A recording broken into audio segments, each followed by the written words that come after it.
Hoje nós vamos meditar no Evangelho de Mateus, capítulo 11. Vamos ler do versículo 1 até o 19. João Batista envia 2 discípulos seus a Jesus.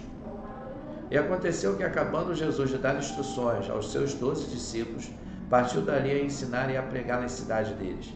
E João, ouvindo no cárcere falar dos feitos de Cristo, enviou 2 dos seus discípulos, a dizer-lhe: És tu aquele que havia de vir, ou esperamos outro? E Jesus, respondendo, disse-lhes: Ide e anunciai a João as coisas que ouvis e vedes. Os cegos veem, os coxos andam, os leprosos são limpos, e os surdos ouvem, os mortos são ressuscitados, aos pobres é anunciado o Evangelho. Bem-aventurado é aquele que não se escandalizar em mim. E partindo eles, começou Jesus a dizer às turbas a respeito de João: que foste ver no deserto, ou uma cana agitada pelo vento? Sim, que foste ver? Um homem ricamente vestido? Os que trajam ricamente estão nas casas dos reis. Mas então, que foste ver? Um profeta? Sim, vos digo eu, e muito mais do que profeta. Porque é este de quem está escrito: Eis que diante da tua face envio o meu anjo, que preparará diante de ti o teu caminho. Em verdade vos digo que entre os que de mulher têm nascido, não apareceu alguém maior do que João Batista, mas aquele que é o menor no reino dos céus é maior do que ele. E desde os dias de João Batista até agora se faz violência ao reino dos céus, e pela força se apoderam dele. Porque todos os profetas e a lei profetizaram até João. E se quereis dar crédito a este, é o Elias que haveis de vir? E se queres dar crédito, é este o Elias que havia de vir? Quem tem ouvidos para ouvir, ouça. Mas a quem assemelharei esta geração?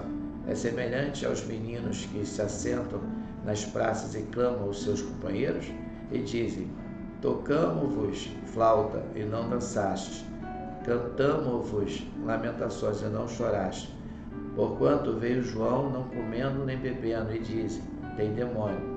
Veio o Filho do Homem comendo e bebendo, e dizem: eis aí um homem comilão e beberrão, amigo dos publicanos e pecadores, mas a sabedoria é justificada por seus filhos.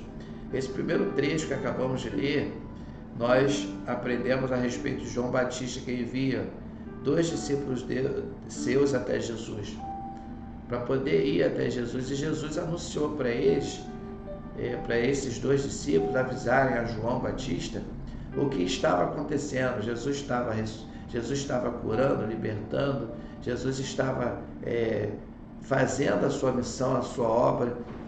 E a Bíblia deixa bem claro nessa passagem, e a gente aprende, que após os 400 anos de silêncio, o primeiro profeta a profetizar, o primeiro profeta levantado por Deus foi João Batista. João, apelidado de Batista. João Batista foi o profeta que abriu a porta para o ministério de Jesus. Eis o Cordeiro de Deus que tira o pecado do mundo. Só que João Batista foi o maior de todos os profetas, mas maior do que João Batista foi o Filho do Homem, Jesus Cristo. Agora, do versículo 20 em diante, vai trazer um ensinamento para nós das 3 cidades impenitentes. 3 cidades impenitentes. Então começou ele a lançar em rosto as cidades onde se operou a maior parte dos seus prodígios, ou não se haverem arrependido, dizendo: ai de ti, Corazim, ai de ti, Betsaida, porque se em Tiro e em Sidom fossem feitos prodígios que em vós fizeram, há muito que se teriam arrependido com saco e com cinza. Por isso eu vos digo que haverá menor rigor para Tiro e Sidom no dia do juízo do que para vós. E tu, Cafarnaum, que te ergues até os céus, serás abatida até os infernos, porque se em Sodoma tivessem sido feitos prodígios que em ti se operaram, teria ela permanecido até hoje. Eu vos digo, porém, que haverá menos rigor para os de Sodoma no dia do juízo do que para ti. Naquele tempo, respondendo, Jesus disse: graças te dou, ó Pai, Senhor do céu e da terra, que ocultaste estas coisas aos sábios e entendidos, e revelaste aos pequeninos.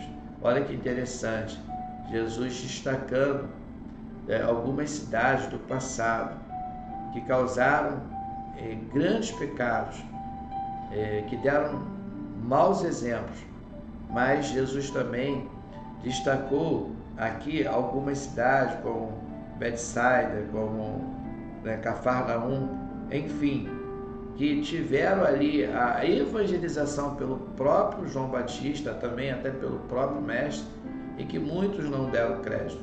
Essas cidades poderão ser tão penalizadas quanto as do passado, que Jesus não andou por lá, que João Batista não andou por lá, e se tivesse andado, certamente teriam muitas pessoas se convertidas. Deus é muito bom para a nossa vida. O versículo 25, deixa eu voltar aqui, eu já li, o versículo 26, eu vou ler, e do 25 até o 30 vai falar do jugo de Jesus. Sim, ó Pai, porque assim te aprouve. Todas as coisas me foram entregues por meu Pai, e ninguém conhece o Filho senão o Pai, e ninguém conhece o Pai senão o Filho, e é aquele a quem o Filho quiser revelar. Vinde a mim todos os que estáis cansados e oprimidos, e eu vos aliviarei. Tomai sobre vós o meu jugo, e aprendei de mim, que sou manso e humilde de coração, e encontrareis descanso para as vossas almas. Porque o meu jugo é suave, o meu fardo é leve. Olha que bem interessante. O jugo de Jesus é suave, o fardo é leve. Na verdade, você quer receber salvação, você precisa reconhecer Jesus como Senhor e Salvador de sua vida. Eu tenho certeza que essa leitura do Evangelho de Mateus, do capítulo 11, vai ficar marcado no teu coração. Esse foi o nosso momento com a palavra. Que Deus te abençoe rica e abundantemente.